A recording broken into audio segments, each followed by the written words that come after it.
Yes, guys, Grey 100 MUFC debate. Now, I'm going to send you straight over to Grey and Wilde for a match analysis. Um, some very valid points. I've heard them. You haven't. You're about to. Hull City 2, Manchester United 0 from the MKM Stadium in Hull. A bit of local knowledge first.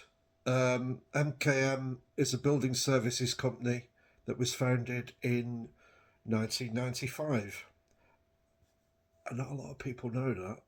Anyway, I'm struggling to be positive here today, largely because I didn't even get United starting 11 right. Nus Mazraoui was preferred to Diogo Dalot.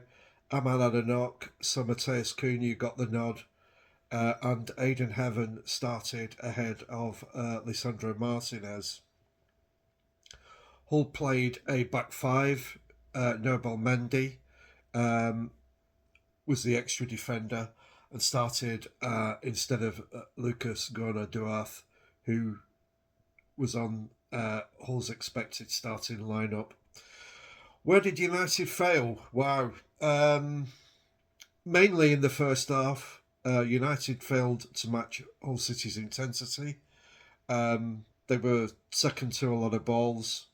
They failed to deal with set pieces, and this is going to be a major problem, particularly when you look back at the replays of that. In the first goal at three phases, they're beaten to each. They're beaten to each one, and the second one is a good ball in, but Nobel Mendy's got a free header. United failed to show a cutting edge when Hull sat in their defensive shape. We didn't look like scoring probably for the whole game. I think the one genuine through ball from Mateus Cunha allowed Brian Mbeumo a shot on his weaker foot, which Salakis saved comfortably. Other than that, we were relying on piecemeal bits. And interestingly, we were told during the week that there was chemistry developing between Bruno Fernandes and Yuri Tielemans. That didn't fail. That failed to show itself.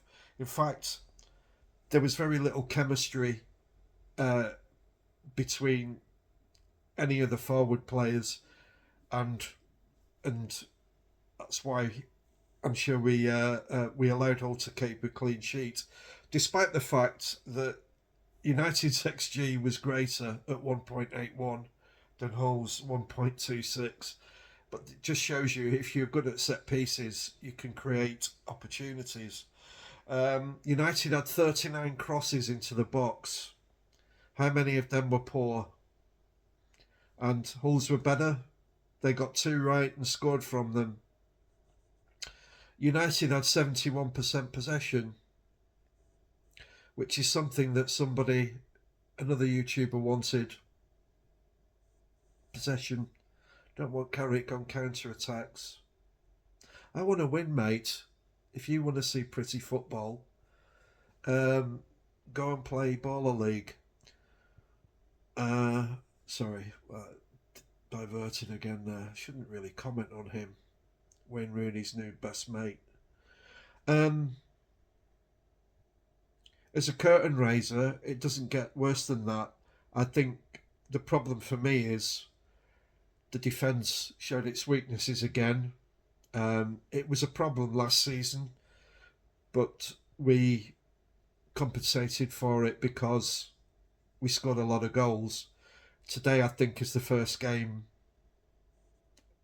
that Michael Carrick has been in charge where United haven't scored, and that needs to change.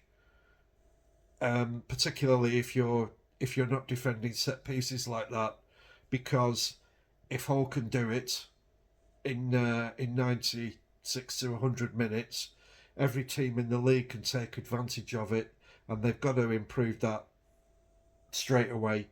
Now, we're not going to get a wholesale changes in defence. through the window because of the way we've structured the rebuild. But my concern is that both flagship midfielders were substituted on 67 minutes. Neither of them had a really good game at all. Michael Carrick can use the excuse that he wanted to freshen it up.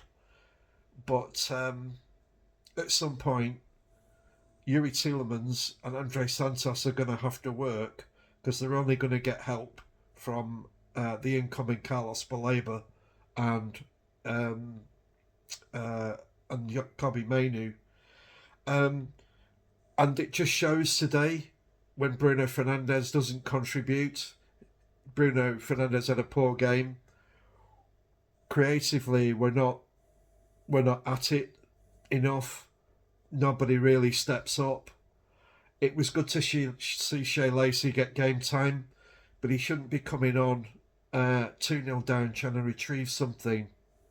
But I think that's an indication of how importantly Michael Carrick sees him. I've seen his post-match interview. He'll get a lot of stick online because he's lost one game. But they have to improve.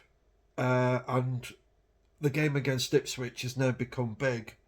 And there's a template there for Ipswich to follow to actually get a result. So this game next week is not going to be an easy one. But we have to hope for better.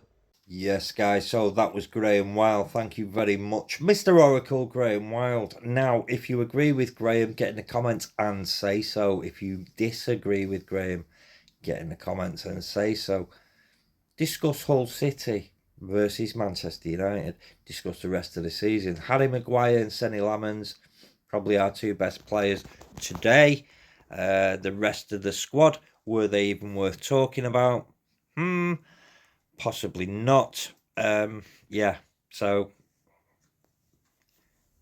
talk to us. Let us know exactly what you think. Are you angry? Are you really angry? Or are you quite optimistic that things are just going to settle down, we'll improve, we'll play better in the remaining games? I mean, there's only 37 left. I've been Grey 100. That was the Oracle, Mr. Graham Wilde. This is MUFC Debate, and I'll catch you in the next one.